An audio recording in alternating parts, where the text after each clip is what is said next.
Se o Bolsonaro, alguma coisa ele tem de positivo, é que ele não foi surpreendente. O Bolsonaro avisou aquilo que ele pretendia fazer. Não só na campanha eleitoral, avisou durante os seus 30 anos de deputado inútil, improdutivo, com todo o seu discurso de ódio, de violência, de elitismo, de intolerância, de desapego à democracia, de negação dos direitos da Constituição de 88. Ninguém pode se alegar surpreendido com os arroubos, com o rompante ou mesmo com o despreparo do Jair Bolsonaro.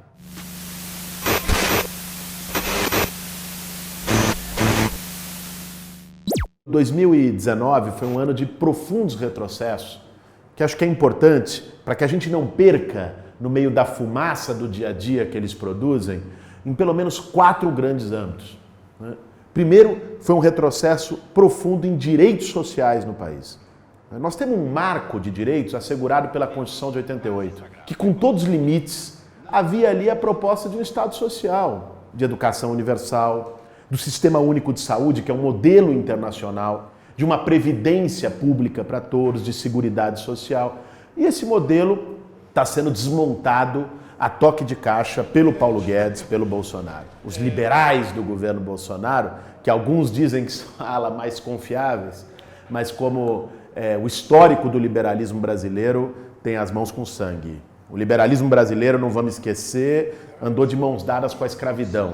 E o liberalismo do Paulo Guedes hoje vem daqueles que andaram de mãos dadas com Pinochet no Chile e não é de se surpreender que andem também com Bolsonaro. Essa turma tem um projeto de destruição do Estado Social, destruição da educação, de corte de gastos sociais, estão fazendo cortes assim, tremendos. Esse ano, 2020, a previsão é o menor nível de investimento público dos últimos 20 anos. A destruição, ou pelo menos o ataque à previdência pública, não foi uma destruição como eles gostariam, mas um ataque que vai fazer com que o trabalhador brasileiro se aposente mais tarde ganhando menos. Ou seja, tudo isso se fortaleceu muito em 2019. Um segundo âmbito é a soberania nacional. Eu acho que o Brasil nunca teve uma posição tão vexatória e tão humilhante para a sua soberania, para a sua posição como país independente, né? Desde que deixou de ser colônia. O Bolsonaro se ajoelha para o Donald Trump, envergonha o Brasil, submete os nossos interesses aos interesses norte-americanos. Nós tivemos a entrega da base de Alcântara, no Maranhão, como uma expressão disso, esse acordo aprovado no ano passado, proposto pelo governo de Jair Bolsonaro, mas os gestos públicos, né, a maneira vergonhosa, asquerosa, como o Brasil se coloca em submissão aos Estados Unidos. Um terceiro aspecto é o do meio ambiente. Nós tivemos uma devastação ambiental sem precedentes na história recente. Um apoio ao desmatamento, um governo que age em conluio com os desmatadores.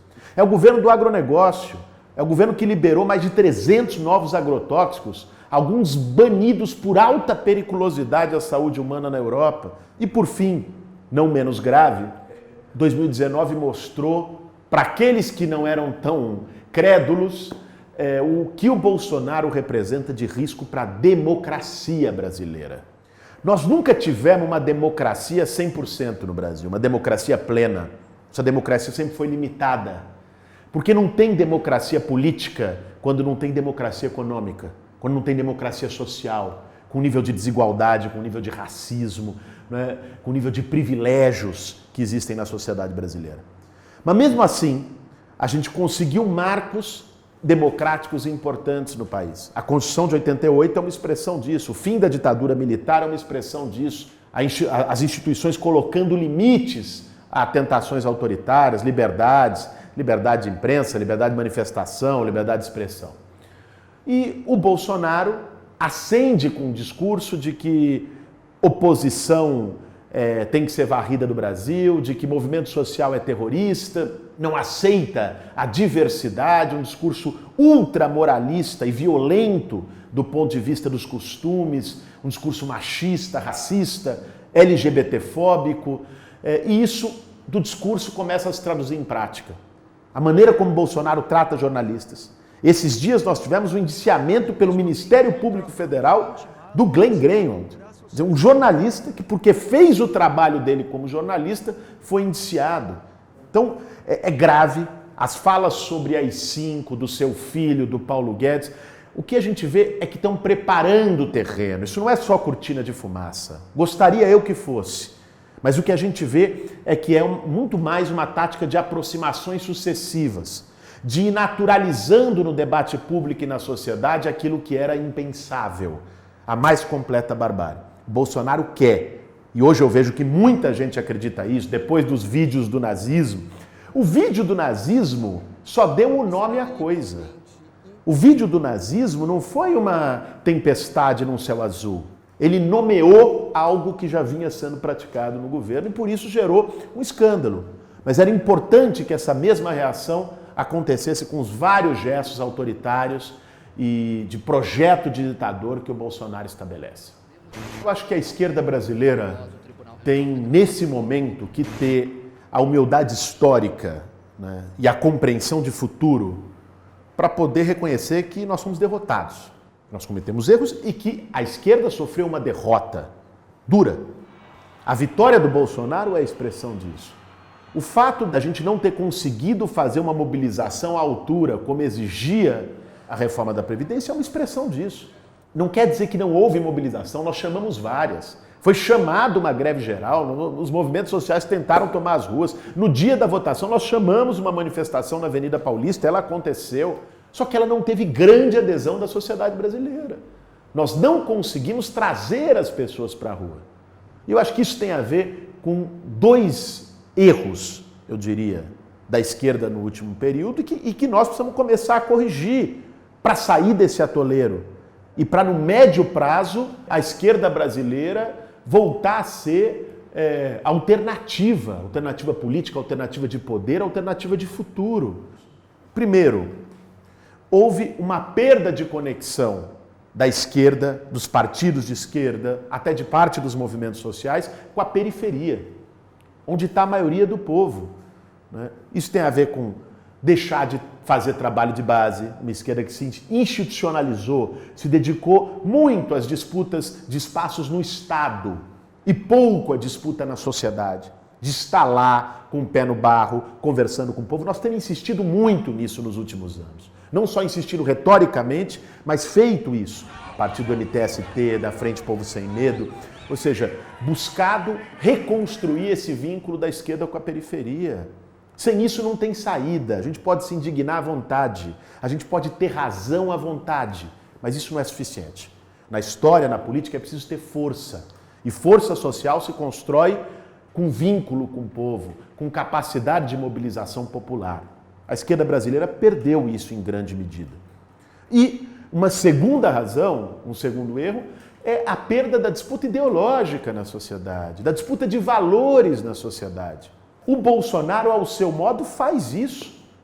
Eu acho que os valores do Bolsonaro são desastrosos, são destrutivos, são valores de morte, são valores sociopatas, muitas vezes, mas ele faz a disputa de valores, ele defende publicamente o que ele acredita e disputa na sociedade.